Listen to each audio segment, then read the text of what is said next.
On ne peut plus s'en passer. À la maison ou sur notre lieu de travail, les équipements électroniques font partie de notre quotidien. Et notre soif de technologie toujours plus performante nous pousse à en changer régulièrement. Ces matériels dépassés deviennent alors des déchets. Une directive européenne de 2012 impose leur collecte à hauteur de 45% en 2016 et 65% à l'horizon 2019.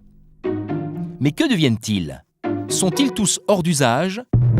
Ne pourrait-on pas leur offrir une chance de servir encore ?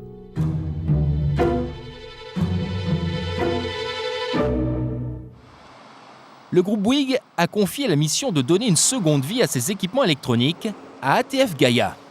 Cette entreprise est chargée de collecter le matériel de toutes les filiales du groupe en France, comme ici à Challenger, au siège de Bouygues Construction.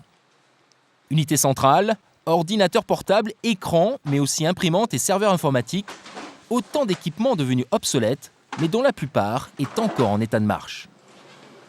En 1 heure, tout est emballé, chargé. Prêt à rejoindre le site de traitement d'ATF Gaia en Seine-et-Marne. Ici, les matériels sont enregistrés et triés. Ceux défectueux seront envoyés au recyclage ou revendus en pièces détachées. Mais pour la grande majorité, c'est le passage obligatoire au formatage. Cela se déroule sur ces bancs de test. Et là, tout l'historique, toute l'ancienne vie de l'ordinateur va être effacé. C'est impossible de récupérer les données. Ainsi nettoyés de leur première vie, ces ordinateurs sont prêts à être réutilisés.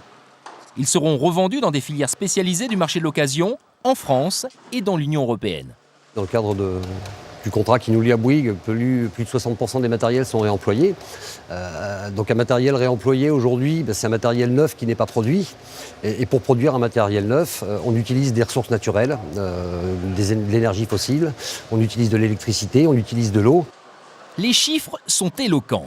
En 3 ans, ce sont près de 17 000 matériels issus du groupe Bouygues qui ont pu être réemployés. Ils ont permis l'économie de 11 millions de litres d'eau et évité l'émission de pas moins de 3 300 tonnes de CO2.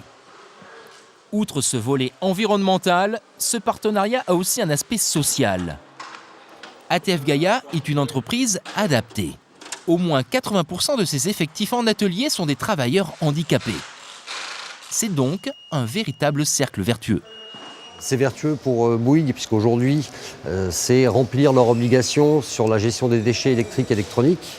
C'est remplir leurs obligations nouvelles en matière de responsabilité sociale et sociétale. C'est remplir pour partie leurs obligations d'emploi liées à la loi handicap. Et tout ça, finalement, on est dans une notion plus large de développement durable. La solution d'ATF Gaia devrait faire école dans une filière qui a encore du mal à s'organiser. En effet, la collecte sélective des déchets électroniques professionnels est encore trop minoritaire en France. Et ceci malgré ses bénéfices évidents en matière sociale et environnementale. Ce genre d'opération est extrêmement mobilisatrice pour les salariés et les employés, qui trouvent tout de suite beaucoup plus de sens à leur mission, qui, quand ils sont bien sensibilisés à ces sujets-là, forment aussi leurs clients. Donc il y a toute une chaîne de valeur qui se met en place et qui est quand même développée dans un certain nombre d'entreprises. Mais on reste sur un panel de pionnières qui sont les mêmes un peu depuis 10 ans. On a un peu de mal à élargir le spectre.